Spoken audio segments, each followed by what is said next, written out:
Welcome to the second video of the HO Scale Canadian Pacific Railway Strathcona Division.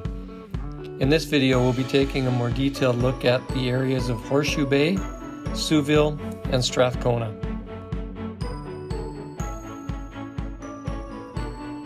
This diagram shows the overall plan of the layout. The room size is 14 by 28 plus a staging yard.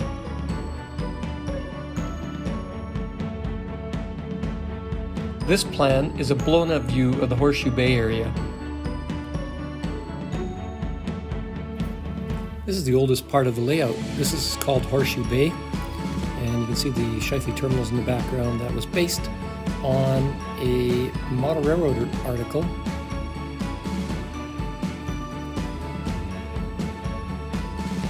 Wingfield Corporation is also named after a friend in that structure, and then we have a small fuel facility in the foreground.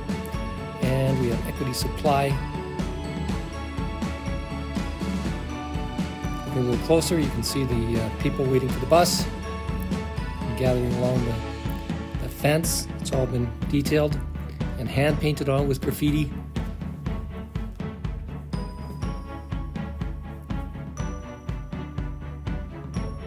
You have a hitchhiker.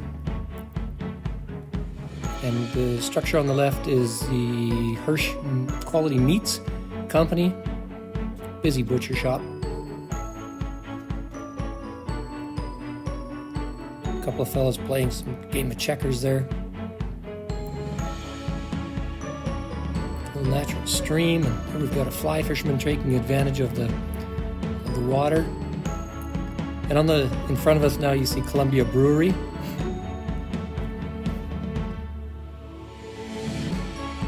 I wonder why not a lot is getting done there, but you can see it looks like someone's sitting there on the edge of the dock. This is another look at the Horseshoe Bay area with the Shifley terminals in the background. It's a Kiwi or a Faller crane model in the foreground, and the ship that you see there is a modified Lindbergh kit from years ago. Horseshoe Bay Public Works in the background is a modified Walters kit, and with the letters hand painted onto the brick facade. Van Ruth Seafood and Produce is also visible, the green structure, which is a Campbell kit named after a family member. In the foreground we have Loomis Freight and Transfer. It's a dock that extends out into the water. We'll take a closer look at the swimming scene. Lots of activity happening here. People enjoying the water. See an ice cream vendor and fast food being sold.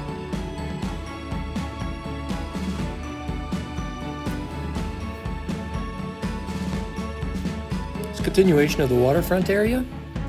See Booker's Boat Shop doing all kinds of work there. We've got looks like someone's just caught a fish and someone else has come along to take a picture. Other people enjoying the water.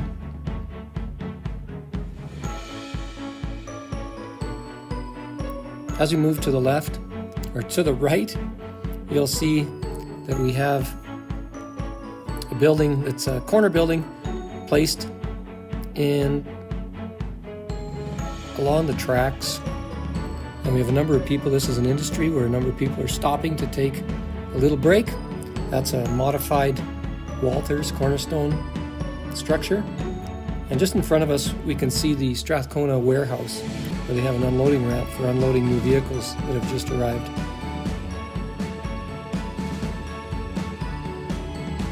As we move a little further along, you can see that we've got a survey party doing some surveying of the land just in behind one of the structures, one of the industrial structures. Lots of activity at the warehouse. As we move on from the warehouse, another industrial building appears, and it is the Schramm Manufacturing Company.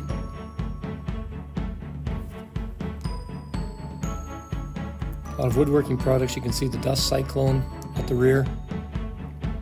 This is the first fine scale miniatures kit that I built, and it's loaded with details. Also has an interior, office interior, and a workshop interior.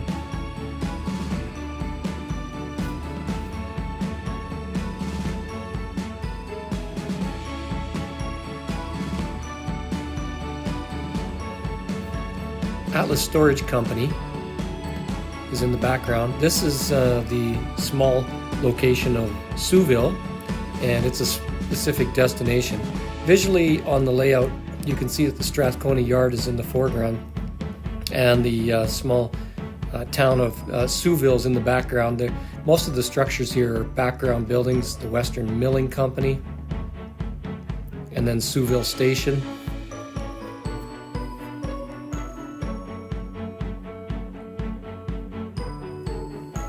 For the sake of operation, this works very well.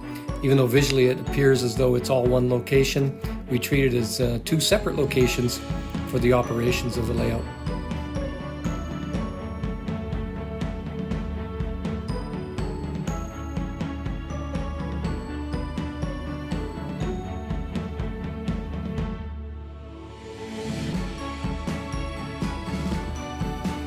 This view of the station and the business car sitting right in front provides you a bit of a perspective on how close it is to the back of the layout. The photo backdrops that you see on the layout, a number of them are done by Smienk King, which have been cut out and then added to 1/4-inch thick foam board. It's the CPR warehouse that you see now, and then the Texaco fuel dealer to the right.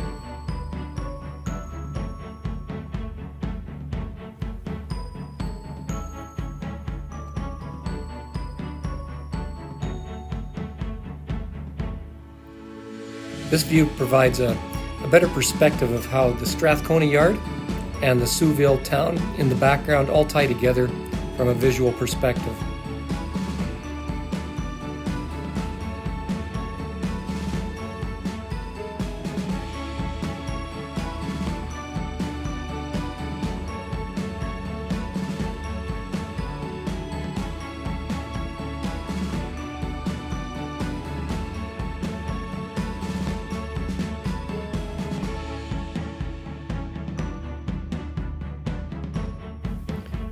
This is the Strathcona locomotive servicing area.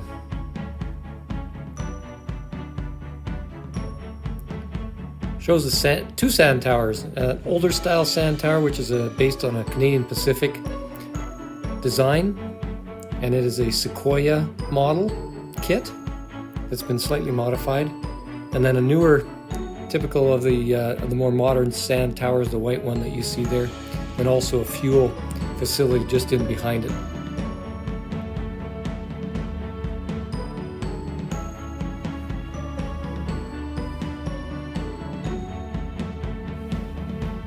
This is the turntable and roundhouse at Strathcona Yard. The turntable is a diamond scale models kit. The water tank that you see in the background is a Tichy model, and the roundhouse is a Walters cornerstone that's been modified as well and has a complete interior, but the roof has yet to be completed. In the front, the smaller structure that you see there is a car repair shop, and just outside the car repair shop are two snow plows. The third one to the left is a scratch built. The two snow plows are brass models.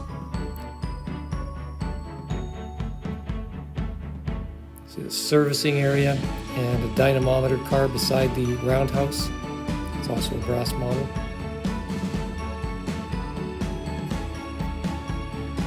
Some work going on inside the roundhouse. The welder's busy working on a project.